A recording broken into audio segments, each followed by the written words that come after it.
Les crises cardiaques résultent le plus souvent de changements inflammatoires des artères entourant le cœur. Elles sont l'une des premières causes de mortalité dans les pays occidentaux.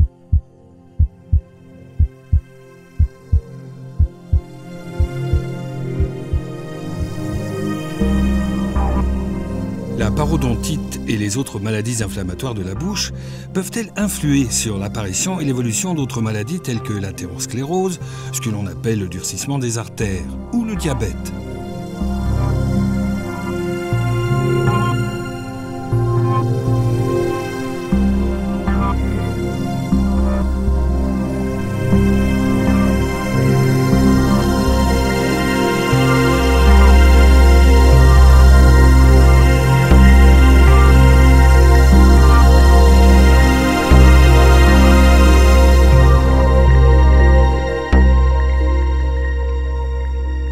La parodontite est causée par des bactéries qui provoquent une réponse inflammatoire destructrice dans les tissus du parodonte qui entourent et soutiennent les dents. Des poches parodontales se forment autour des racines des dents et s'ulcèrent. La surface de ces ulcérations peut aller de 5 à 20 cm², la taille de la paume de la main.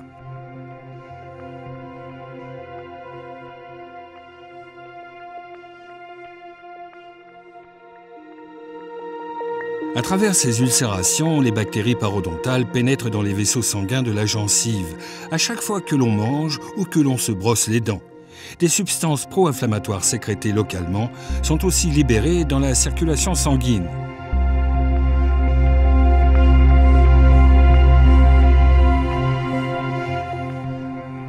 Qui les entraînent dans tout l'organisme, en même temps que les bactéries. La parodontite peut donc affecter des organes importants situés loin de la bouche.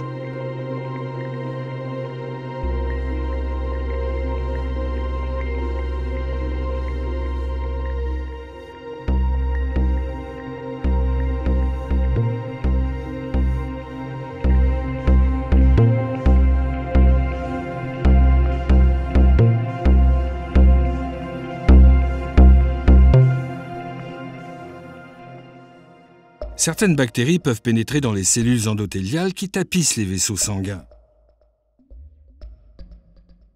Bien cachées à l'abri du système immunitaire, ces bactéries peuvent se multiplier et infecter d'autres cellules endothéliales de la paroi vasculaire.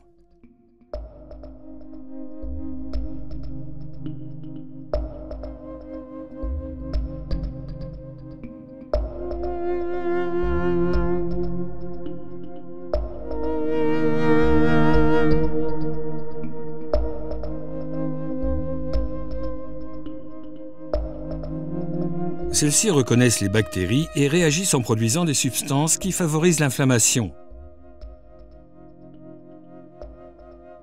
et créent de nouvelles zones d'adhérence à la surface des cellules.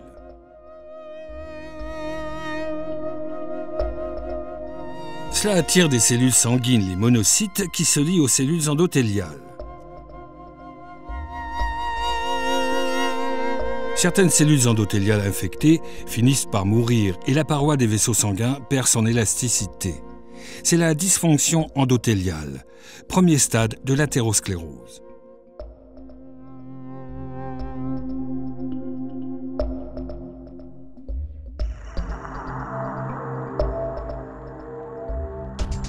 L'étape suivante est la formation de ce que l'on appelle les stries lipidiques.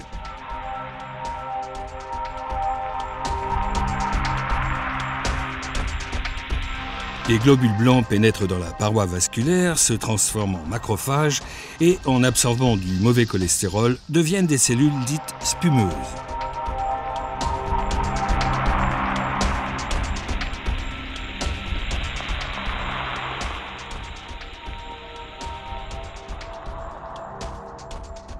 Les bactéries parodontales favorisent ce processus et accroissent ainsi les dépôts graisseux sur la paroi des vaisseaux sanguins.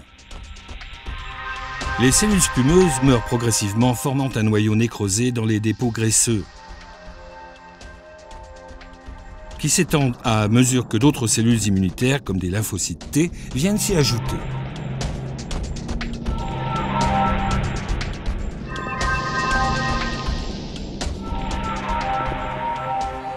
Le rétrécissement de l'artère diminue le débit sanguin.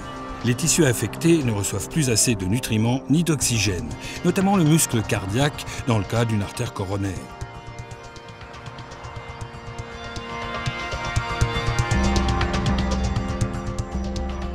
En outre, les bactéries causant la parodontite favorisent aussi la formation de substances qui attaquent les tissus conjonctifs sous-jacents. À la suite de la dégradation des tissus, le dépôt de graisse sur la paroi des vaisseaux finit par se rompre, laissant une plaie, où le sang coagule, un caillot se forme.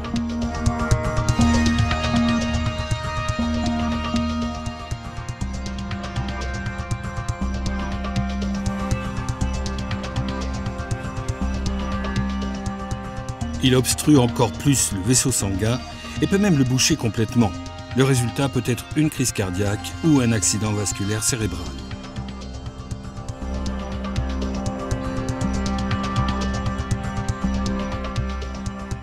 Les substances inflammatoires produites par les cellules endothéliales endommagées se propagent dans le corps avec la circulation sanguine.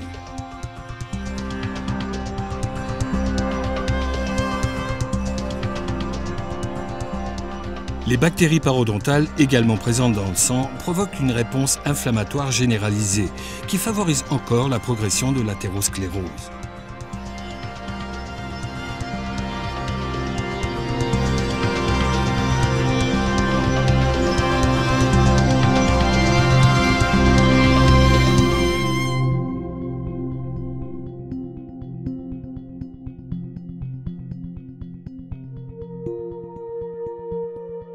La réaction inflammatoire généralisée déclenchée par la parodontite peut aussi affecter la régulation du taux de sucre sanguin, la glycémie.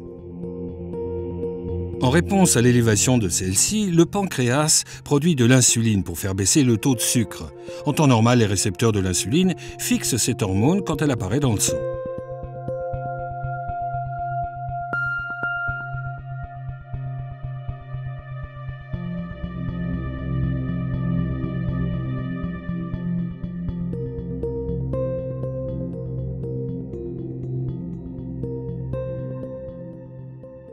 La fixation de cette hormone au récepteur permet le transport du sucre dans les cellules.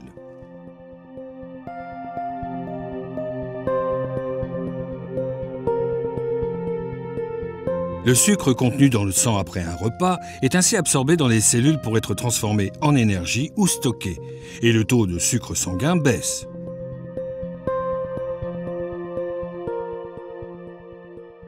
En cas d'inflammation généralisée, certaines substances inflammatoires entravent ce mécanisme. Elles empêchent la fixation de l'insuline et réduisent l'absorption du sucre par les cellules. Le taux de sucre sanguin reste élevé. Les substances inflammatoires produites lors d'une parodontite semblent jouer un rôle particulier. Une parodontite sévère peut causer un taux de sucre sanguin élevé, même en l'absence de diabète. La stimulation permanente des récepteurs de l'insuline finit par désactiver ceux-ci, produisant une résistance à l'insuline. Les cellules du corps ne répondent plus à l'hormone.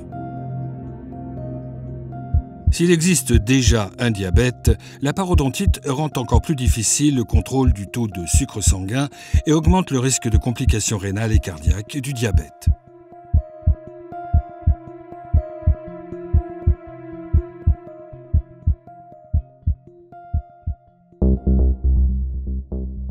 A l'inverse, le diabète peut contribuer à la dégradation de la santé parodontale du patient.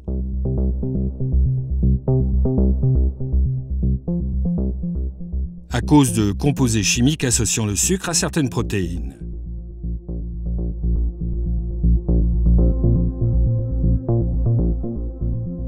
Par exemple, le sucre du sang se lie à l'hémoglobine des globules rouges qui transportent l'oxygène. La quantité relative des composés chimiques ainsi formés est importante pour le diagnostic et le contrôle du diabète. Si le taux de sucre sanguin reste élevé, d'autres protéines commencent elles aussi à fixer le glucose en excès. Il se forme alors des produits de glycation avancée, ou AGE, qui favorisent de différentes manières les complications inflammatoires, telles que la parodontite. Par exemple, les AGE se lient aux fibres de collagène des tissus conjonctifs.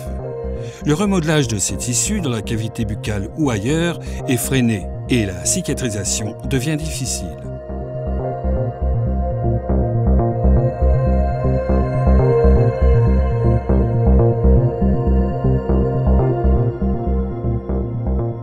Si les cellules du corps, par exemple les globules blancs ou les cellules de la paroi vasculaire, reconnaissent les âges, elles déclenchent la production de médiateurs pro-inflammatoires.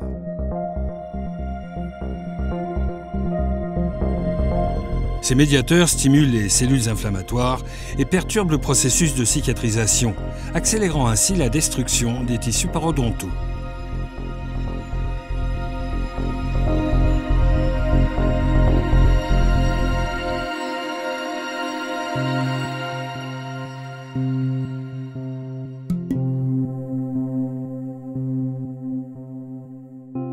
Des recherches ont montré que la parodontite est un facteur de risque des maladies cardiovasculaires, tout comme le tabagisme, l'hypertension et un taux élevé de lipides ou de cholestérol dans le sang. S'il existe un diabète, les deux maladies peuvent s'amplifier mutuellement.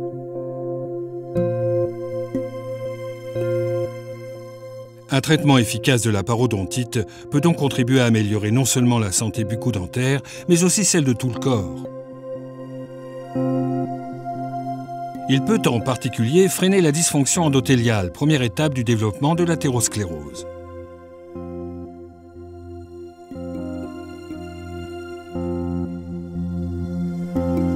Dans de nombreux cas, le traitement de la parodontite fait aussi baisser le taux de sucre et de lipides dans le sang.